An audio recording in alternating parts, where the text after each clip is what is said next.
Paano kung ang mga huling salita ng isang tao na binigkas sa hangganan ng kawalang hanggan ay nagtataglay ng susi hindi lang sa kapalaran ng isang buong bansa, kundi pati na rin sa kapalaran nating lahat? Madalas, tinitingnan natin ang aklat ng Deuteronomyo bilang isang simpleng koleksyon ng mga lumang batas, isang malabong alingawngaw mula sa isang maalikabok na nakaraan. Ngunit sa kaibuturan nito, mayroong lihim na nakatago. Ito ay isang panghuling habilin, punong-puno ng matinding pangangailangan. Ito ang puso ng isang lider na matapos pamunuan ang kanyang bayan sa loob ng 40 taon ay humaharap sa masakit na katotohanan. Hindi siya makakasama sa kanila sa lupang pangako. Hindi lang ito isang aklat ng mga patakaran. Ito ay isang maalab na babala, isang propesya, at isang mapa ng puso ng tao.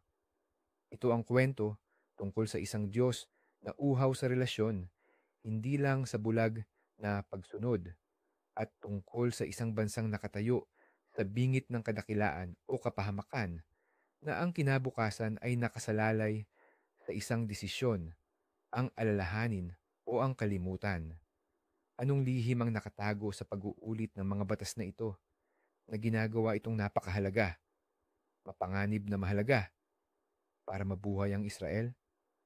Kung naniniwala ka ring ang pag-alala sa katapatan ng Diyos ang ating pinakadakilang lakas, mag-comment ng aking pusong aalala. Manatili hanggang sa dulo para malaman ang buong paghahayag, at kung pinahahalagahan mo ang malalim na pagsusuri sa banal na kasulatan, mag-subscribe upang hindi mo mapalampas ang aming susunod na kwento. Ang anino ng Cades Barnea, ang mabigat at kulay kahil na araw ng Moab, ay nakabitin sa malaking pagtitipon ng Israel. Ang init ay hindi lang nagmumula sa langit, kundi pati na rin sa libu-libong katawan na nagtipon sa kapatagan. Si Moises, sa kabila ng kanyang 120 taon, ay nakatayo ng tuwid, dinadama ang bigat ng bawat kaluluwa. Ang kanyang tinig, bagaman may marka ng panahon, ay umalingaw-ngaw ng may kalinawan ng Sinai. Ang tinig na nakipag-usap sa Diyos sa apoy, ngayon ay nagsasalita sa bansang hinubog sa iisang ilang. Ito ang mga salita na sinalita ni Moises sa buong Israel sa kabilang ibayo ng Jordan. Simula niya, ang katahimikan na sumunod ay hindi lamang tanda ng pagsunod, kundi pag-aasam, punong-puno ng kasaysayan. Ang bagong henerasyon na ang mga ama ay namatay sa ilang ay nakatingin sa kanya ng may paggalang, at kasabay nito'y may balisang kamangmangan. Hindi nila naaalala ang Ehipto. Hindi nila naaalala ang paghahati ng dagat na pula. Tanging mga kuwento at alamat lamang ang alam nila, na binubulong sa loob ng mga tolda sa ilalim ng bituing langit. Ngunit si Moises, naaalala niya ang lahat. Ang kanyang talumpati ay nagsimula hindi sa mga pangako ng gatas at pulot, kundi sa mapait na lasa ng kabiguan, sa anino ng Cades Barnea. Ang isip niya ay bumalik sa 40 taon ang nakalipas, sa lugar na naging pilat sa kaluluwa ng bansa. Ang Panginoon nating Diyos ay nagsalita sa atin sa Horeb na sinasabi, "Sapat na ang inyong pamamalagi sa bundok na ito. Bumalik kayo at maglakbay. Tingnan ninyo, ibinigay ko sa inyo ang lupain. Pumasok kayo at ariin ninyo iyon." Ang pangako ay malinaw, tulad ng tubig na kakatagtag lang mula sa bato. Ang tagumpay ay garantisado, inihanda mismo ng kamay ng Diyos. Ngunit pagkatapos, ang pagdududa ay gumapang sa puso ng bayan, parang ahas sa buhangin. "At lumapit kayong lahat sa akin," patuloy ni Moises, at sinabi, "Magpadala tayo ng mga lalaki sa unahan natin upang tiktikan nila ang lupain." Ipinaalala niya sa kanila kung paanong ang ideyang ito ay tila maganda, isang gawa ng pag-iingat, isang estratehiya militar. Ngunit ngayon, taglay ang karunungan na ibinibigay lamang ng mga dekada ng bunga ng pagkakamali. Nakita niya sa kahilingang iyon ang binhi ng di pagtitiwala. Hindi ito pag-iingat, ito ay pag-aalinlangan. Ang pangangailangan na kumpirmahin ang pangako ng Diyos sa pamamagitan ng mata ng tao. Ang 12 tiktik ay bumalik dala ang bunga ng lupaing iyon na napakalaki anupat kinailangan ng 2 lalaki para magdala ng isang kumpol ng ubas. Ngunit 10 sa kanila ang nagdala ng lason na ulat.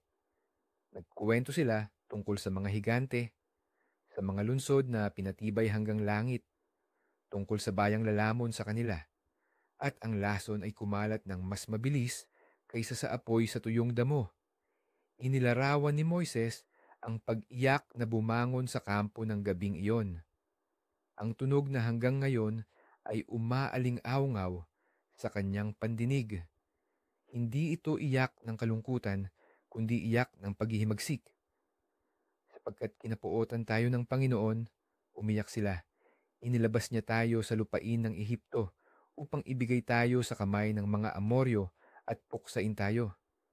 Kay lupit na kabalintunaan, naisip ni Moises, ang iparating ang pinakadakilang gawa ng pag-ibig sa kanila bilang pagkapuot. Ipinaalala niya sa kanila ang kanyang mga salita ng pagpapalakas ng loob sa madilim na gabing iyon. Huwag kayong matakot ni mangilabot sa kanila.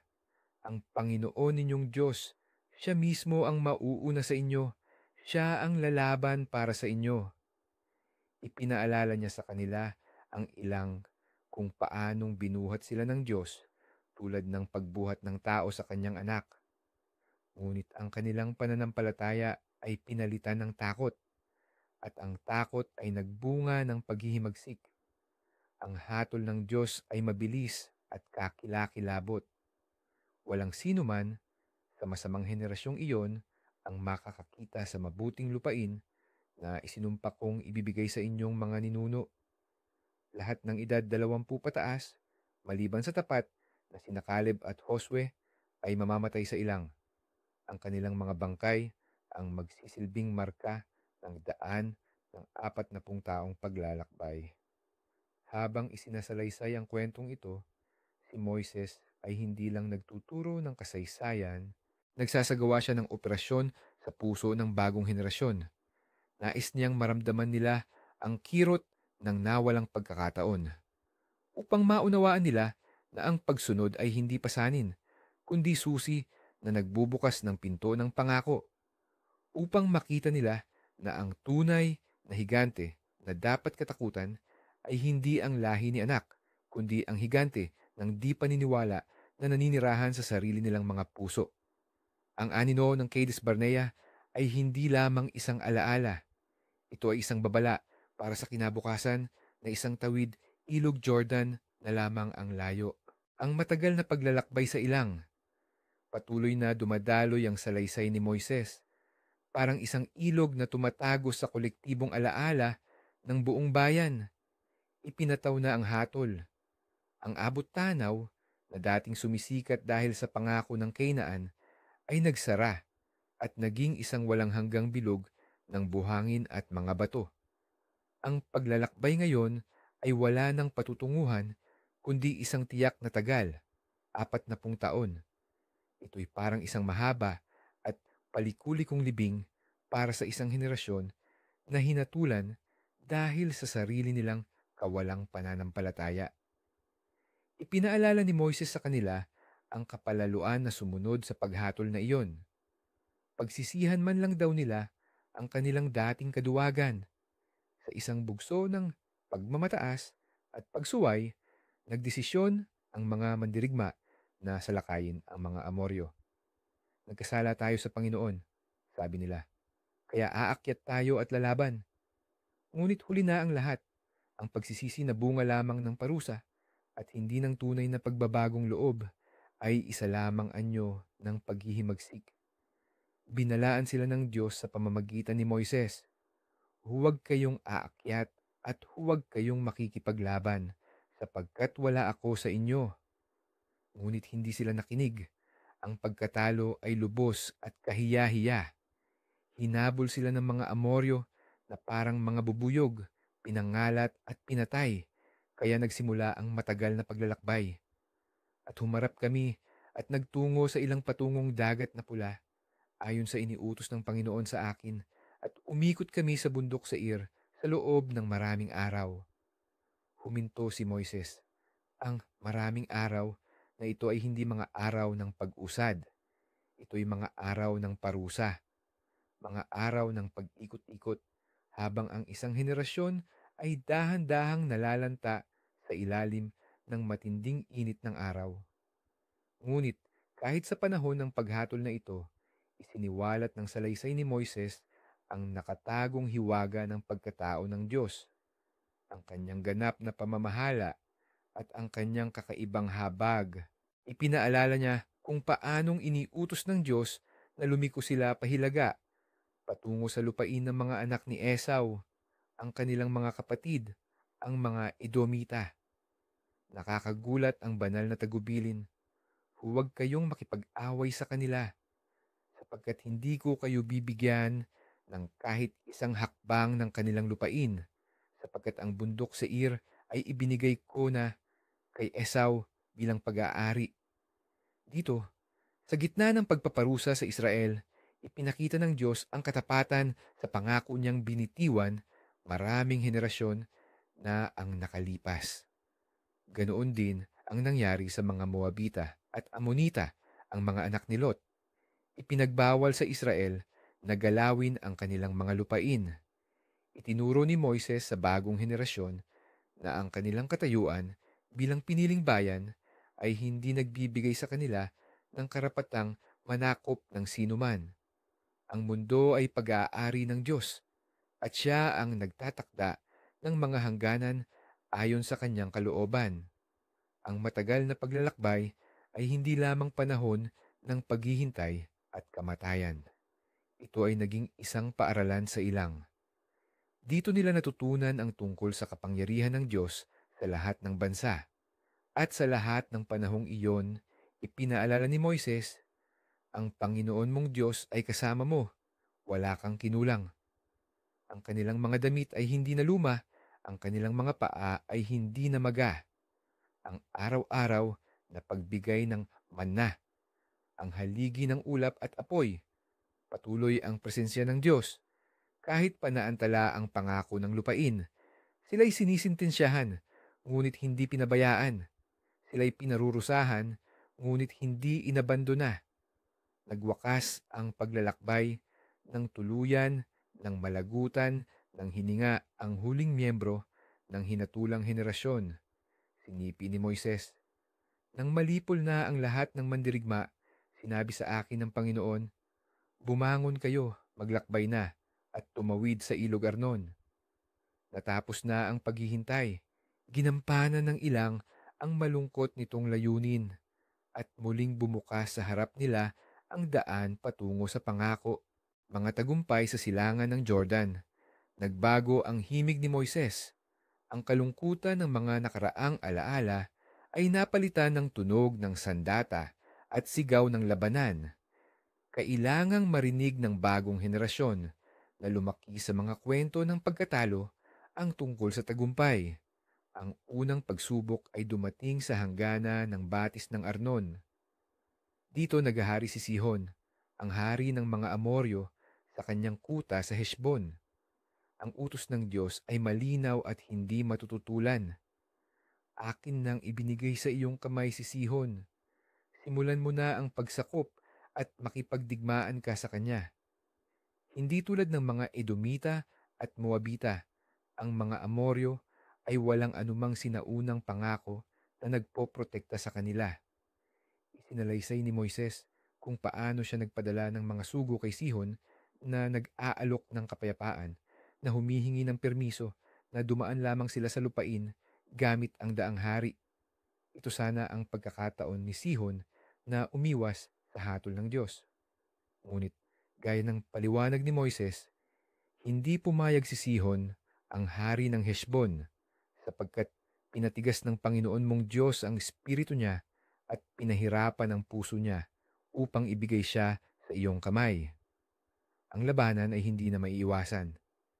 Lumabas si Sihon kasama ang lahat ng kanyang hukbo, ngunit ang kanilang hinarap ay hindi lamang basta isang grupo ng mga nomad. Ang kanilang hinarap ay ang Panginoon ng mga hukbo, at ibinigay siya ng Panginoon nating Diyos sa atin, at nilipol natin siya, at ang kanyang mga anak, at ang buong bayan niya. Ang lahat ng kanyang mga bayan ay nasakop. Bumagsak ang kaharian ni Sihon, ngunit may mas matinding pagsubok pa sa unahan. Sa Hilaga, naghahari si Og, ang hari ng Bashan. Ikinuhit ni Moises ang larawan ng kalaban na ito. Isang figura na halos alamat, ang huling nabubuhay na higante. Sinasabing ang kanyang kama na bakal ay 9 na siko ang haba. Kung ang takot sa mga higante ang nagparalisa sa nakaraang henerasyon, narito na ang huli sa kanila. Ngunit sinabi ng Diyos kay Moises, "Huwag kang matakot sa kanya, sapagkat ibibigay ko sa iyong kamay siya, ang buo niyang bayan, at ang lahat ng kanyang lupain." Nangyari ang labanan sa Edrei, at pareho lang ang naging resulta. Si Og at ang lahat ng kanyang hukbo ay lubusang winasak. 60 pinatibay na lungsod ang bumagsak. Ang dalawang tagumpay na ito, laban kina Sihon at Og, ay hindi lamang simpleng pananakop militar. Ito ay isang pahayag tungkol sa kapangyarihan ng Diyos. Ito ang sagot ng Diyos sa ulat ng 10 tiktik, 40 taon na ang nakalipas. Ang mga lungsod na may pader na umaabot sa langit ay winasak. Ang mga higante ay nilipol. Ang takot na nagpabagsak sa kanilang mga ama ay nadurog sa ilalim ng paa ng bagong henerasyon. Ang mga lupain sa silangan ng Jordan ay ibinigay sa mga lipi ni na Ruben, Gad, at kalahati ng lipi ni Manase. Ngunit may isang mahigpit na kondisyon.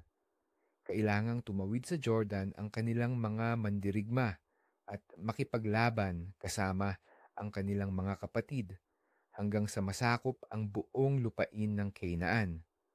Ang pagsakop ay hindi individual na gawain, kundi isang kolektibong pagsisikap ng buong bayan ng tipan, ang puso ng batas. Mula sa kasaysayan, lumipat si Moises sa teolohiya, mula sa nakaraan patungo sa walang hanggang kinabukasan. Ang kanyang tinig ay nagkaroon ng matinding lakas, lakas ng isang ama na nagmamakaawa sa kanyang mga anak na huwag kalimutan ang pinakamahalagang aral ng kanilang buhay. Kaya't Israel, pakinggan ninyo ang mga tuntunin at batas na itinuturo ko sa inyo upang kayo ay mabuhay, makatawid, at magmana sa lupain na ibibigay sa inyo ng Panginoon, ang Diyos ng inyong mga ninuno. Ang buhay mismo at ang pag-aari sa lupain ay mahigpit na nakakabit sa pagsunod. Huwag kayong magdaragdag sa salita na iniuutos ko sa inyo at huwag kayong magbabawas doon. Ang kautusan ng Diyos ay hindi isang balangkas na puwedeng baguhin. Ang pagmamanipula nito ay katumbas ng paglalagay ng sarili sa posisyon ng Diyos. Upang patatagin ang babalang ito, ipinaalala niya sa kanila ang kamakailang sakuna sa Baal Peor, kung paanong ang mga lalaking Israelita ay natukso ng mga babaeng Moabita at nahulog sa pagsamba sa Diyos-Diyosan at kahalayan. Isang matinding salot mula sa Diyos ang kumitil sa buhay ng 24,000 katao. Ang pagkakaiba ay malinaw at nakakagulat. Ang pagsamba sa Diyos-Diyosan ay humahantong sa kamatayan, ngunit ang katapatan ay humahantong sa buhay. Pagkatapos, isiniwalat ni Moises ang mas malalim na layunin ng batas. Ito ay hindi lang para magpanatili ng kaayusan, ito ay isang patutuo sa mundo.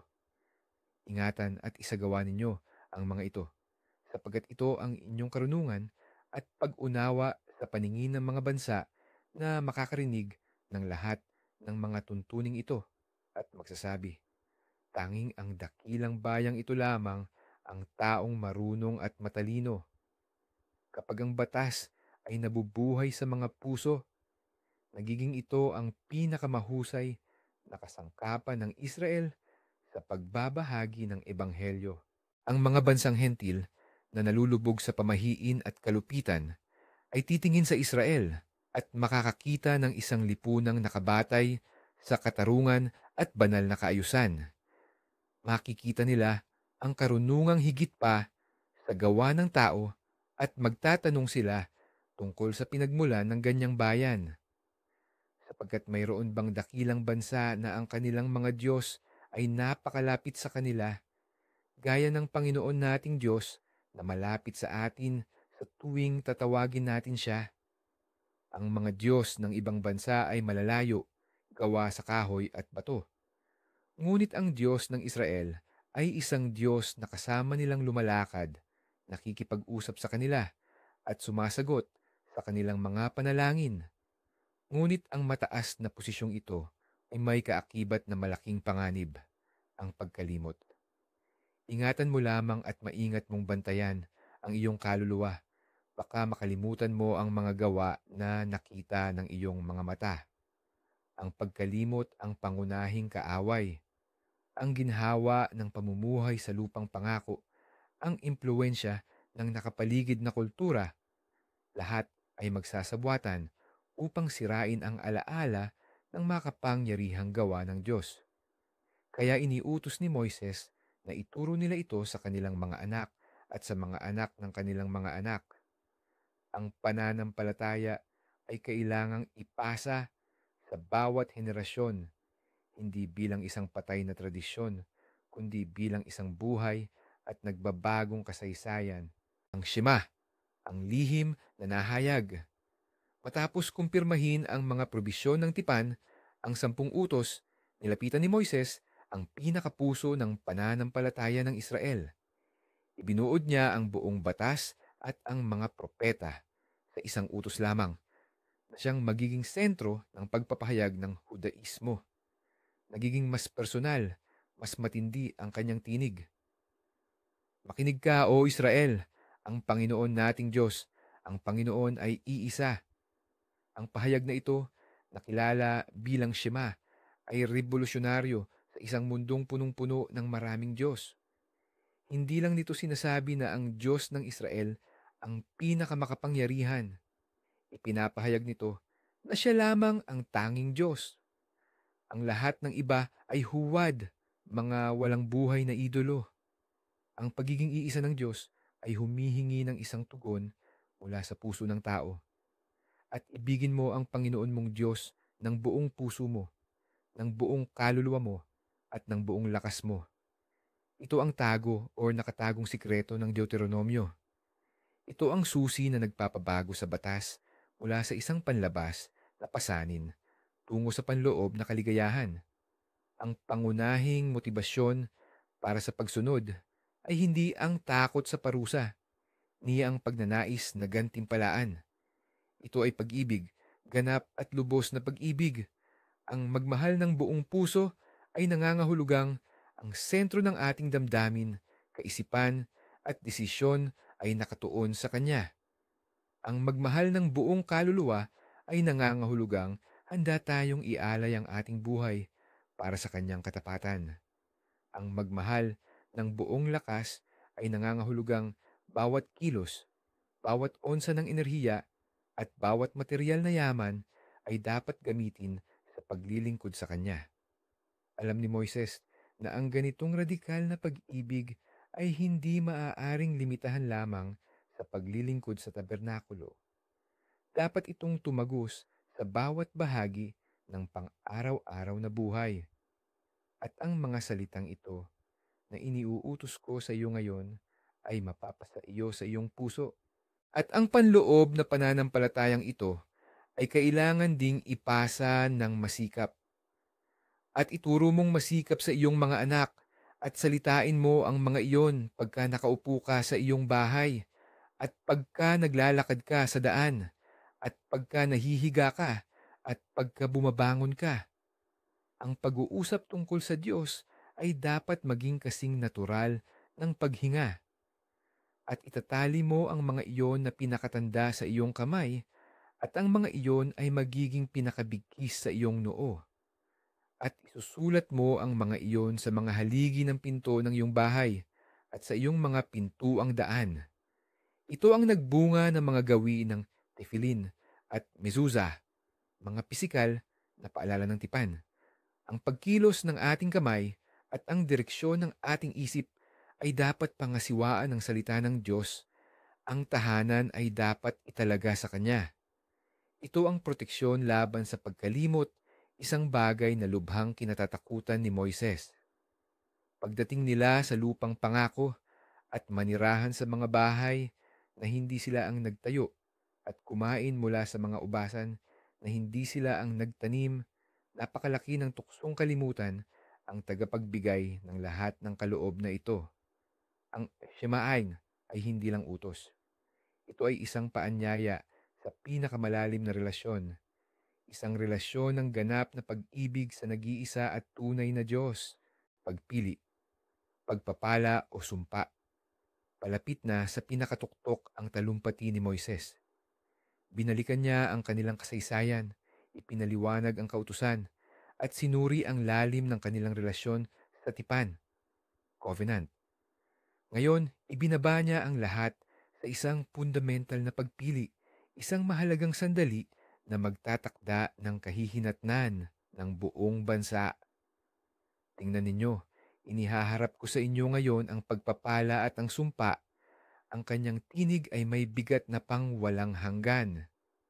Malinaw ang pagpili, dalawang opsyon lamang, walang gitnang daan. Pagpapala, kung susundin ninyo ang mga utos ng Panginoon. At sumpa, kung tatalikuran ninyo ang daan at susunod sa ibang mga Diyos, upang itatak ang pagpiling ito sa pisikal na tanawin at sa pambansang kamalayan, binigyan sila ni Moises ng direksyon para sa isang solemne na seremonya. Ito'y gaganapin sa mismong puso ng lupang pangako, sa lambak sa pagitan ng dalawang bundok, ang bundok Gerizim at ang bundok Ebal. Ang dalawang bundok na ito ang magsisilbing likas na entablado para sa dramatisasyon ng tipan. Ang pagpapala ay ipahayag sa bundok Gerizim at ang sumpa sa bundok Ebal.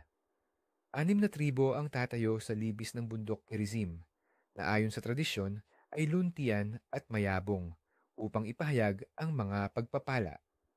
Ang natitirang 6 na tribo naman ay tatayo sa mga dalisdis ng bundok Ebal, na mabato at tigang upang ipahayag ang mga sumpa. Ang mga Levita ay tatayo sa lambak sa pagitan nila, at bawat pagpapahayag ng sumpa para sa mga kasalanan ay sasalubungin ng isang malakas na sigaw na Amen mula sa buong bayan. Sa pagbigkas ng Amen, hindi lamang sila sumasang-ayon sa pagiging makatarungan ng parusa.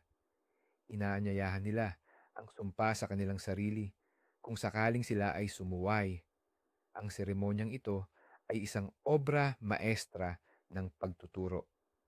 Ginawa nitong isang buhay at malalim na karanasan ang kautusan na dati ay nakasulat lamang sa teksto. Sa hinaharap, kapag sila ay tinukso ng pagtalikod, ang aling-awngaw ng amen na iyon ay dapat na umaling-awngaw sa kanilang konsensya. Ang bawat kilos ng pagsunod ay isang hakbang tungo sa pagpapala.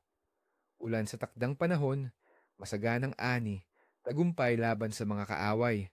Ang bawat kilos ng pagsuway ay isang hakbang tungo sa sumpa, tagtuyot, gutom, pagkatalo, pagkatapon at kamatayan. Ipinakita ni Moises ng may hindi mapag-aalinlangan ng kalinawan na ang kanilang kinabukasan ay hindi nakasalalay sa tadhana o sa kapangyarihan ng mga kalapit na bansa. Ang kanilang kinabukasan ay lubos na nasa kanilang sariling mga kamay. Nakasalalay ito sa kanilang pagpili mula sa tuktok ng bundok Nebo. Ang dakilang talumpati ni Moises ay nasa huling bahagi na. Ang naiwan na lamang ay ang kanyang mga pamamaalam, ang basbas ng isang ama sa kanyang mga anak bago siya tuluyang yumao. Tulad ni Jacob bago siya, nagbigay si Moises ng propetikong pagpapala sa bawat lipi ng Israel, binabasa ang kanilang magiging ugali at kapalaran. At pagkatapos, dumating na ang huli at pinakamadamdaming sandali ng kanyang buhay. Mula sa kapatagan ng Moab, umakyat siya sa bundok Nebo, sa tuktok ng Pisga na nakaharap sa Jericho. 120 taon ng buhay, 40 sa palasyo ng Faraon, 40 bilang pastol sa Midian, at 40 habang pinapatnubayan ang matigas-ulong bayan sa disyerto. Lahat ay nagtapos sa solong pag-akyat na ito. Sa ibaba, nakalatag ang kampo ng Israel, parang isang dagat ng mga tolda. Sa itaas, tanging siya lang at ang kanyang Diyos. At doon, sa tuktok, iginawad sa kanya ng Diyos ang huling biyaya. Ipinakita niya kay Moises ang buong lupain. Ito ay hindi ordinaryong tanawin, kundi isang supernatural at panoramikong pagtingin. Nakita niya ang kaganapan ng pangako, ang lupain na umaagos sa gatas at pulot, ang tahanan na mamanahin ng kanyang bayan. Halos maamoy niya ang bango ng igos at granada. Ito na ang lahat ng kanyang hinangad, lahat ng kanyang ipinaglaban. At sinabi sa kanya ng Diyos, ito ang lupain na ipinangako ko kina Abraham, Isaac at Jacob. Ipinakita ko ito sa iyong mga mata, ngunit hindi ka papasok dito. Walang apela. Tinanggap ni Moises ang utos ng Diyos, ang parusa para sa kanyang sandaling pagsuway sa tubig ng Meriba. At namatay doon si Moises, na lingkod ng Panginoon sa lupain ng Moab, ayon sa salita ng Panginoon, at inilibing siya sa isang libis sa lupain ng Moab, sa tapat ng Bet-peor. At walang sino mang nakakaalam ng lugar ng kanyang libingan hanggang sa araw na ito. Ang Diyos mismo ang nag-asikaso sa kanyang libing. Itinago ang kanyang puntod upang hindi ito maging lugar ng pagsamba sa idolo. Ang aklat ay nagtatapos sa isang walang katulad na epitaph. At wala nang lumitaw pang propeta sa Israel na tulad ni Moises, na nakilala ng Panginoon ng harap-harapan. Ang kanyang pamana ay wala sa lupaing nakita niya, ngunit hindi niya nayapakan, kundi nasa bayang iniwan niya, isang bayang may batas, tipan at Diyos. Natapos na ang kanyang misyon. Kaya sa kapatagan ng Moab, ang huling salita ni Moises ay humupa, ngunit ang pagpipiliang ipinakita niya ay nanatiling nakaukit sa kaluluwa ng Israel. Ang aklat ng Deuteronomyo, kasama ang lahat ng hiwagang inihayag nito, ay hindi wakas, kundi isang pintuan. Ito ay nagtuturo sa atin na ang tunay na pamana ay hindi isang piraso ng lupa, kundi isang pusong tinuli, at ang pagsunod na isinilang mula sa pag-ibig ay ang tanging susi upang buksan ang pintuan ng pagpapala ng Diyos. Kung ang paalala na alalahanin ang katapatan ng Diyos sa sarili mong disyerto ay tumalab sa iyong espiritu, mag-comment ng, pinipili ko ang buhay.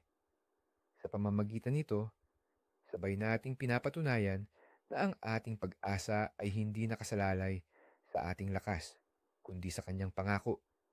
Mag-subscribe upang patuloy na matuklasan ang mga katotohanang nagpapabago at ibahagi ang mensaheng ito sa mga nangangailangan ng pagpili.